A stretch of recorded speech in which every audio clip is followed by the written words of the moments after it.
my own." Eleanor chuckled. "And she didn't even join us for a Bloody Mary. I had enough to drink last night, thanks."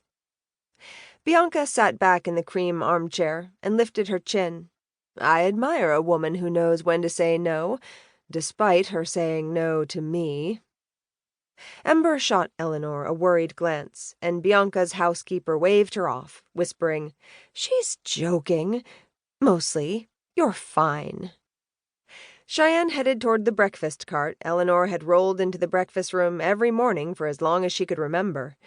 The woman had laid out her usual spread: buttered toast with a variety of jams in tiny jars, hard-boiled eggs, an assortment of fruit, and a French press, now empty, next to a matching set for cream and sugar. The Bloody Mary tray, of course, sat on a side table beside the cart. The halfling reached for a slice of toast. "I would very much like to hear about how your class schedule has changed, Cheyenne," Bianca muttered after another sip of her morning cocktail, "seeing as that is news to me."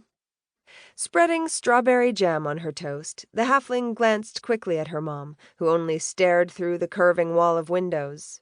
"My professors decided all our time was better spent if I taught undergraduate classes instead." Eleanor choked on her drink and pressed her napkin to her lips. Bianca shot her a quick glance, the corners of her mouth twitching into a tiny smile. "Do you think it's time better spent?"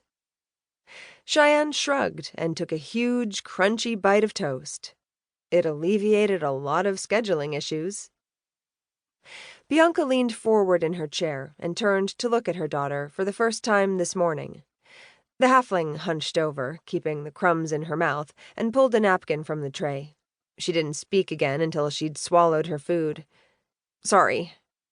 Her mom leaned back in her chair, satisfied with Cheyenne's return to proper etiquette.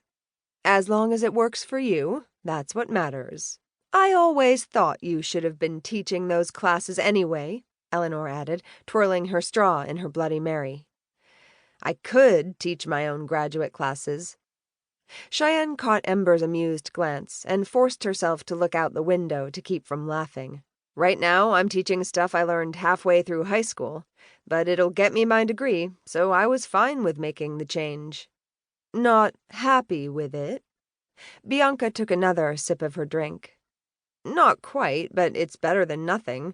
At least I get to choose what I teach. That was part of the deal, a fairly loose lesson plan."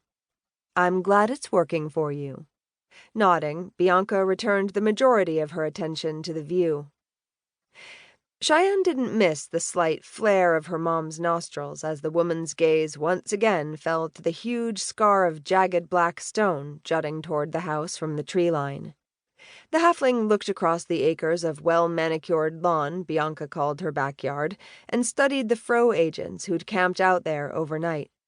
She is not happy about that, but her irritation is way better than leaving her exposed to whatever else might come out of that new portal. She couldn't help but try to make light of it. "How's the morning entertainment?" Bianca rolled her eyes. "Not entertaining in the slightest, Cheyenne. You know how I feel about this entire arrangement." "I do." The halfling took another bite of toast. "I also am perfectly aware of the necessity." Bianca tilted her head and rested it gently against the back of the armchair. "That doesn't mean I have to like it. The morning doesn't quite start off the same way with such a different view," Eleanor added. She glanced at Cheyenne and raised her eyebrows. That's code for Mom woke up on the wrong side of the bed. Can't blame her. The halfling scanned the breakfast cart for coffee cups, and Eleanor seemed to read her mind in an instant. "Oh, Cheyenne, let me pull another cup out of the cabinet for you." "I can get it." No. It's not every day we get to see your smiling face first thing in the morning." When the housekeeper saw Cheyenne's deadpan expression, she snorted. "See? Lovely. And I might as well make myself useful when our routine's been interrupted as it has been. Pull up a chair, sweetheart. I'll get you some coffee." "It's dangerous for me to argue with you this morning, isn't it?" Bianca choked back a small laugh as Eleanor pushed out of the armchair. "Your mother seems to think that's funny, but I'll tell you right now that you're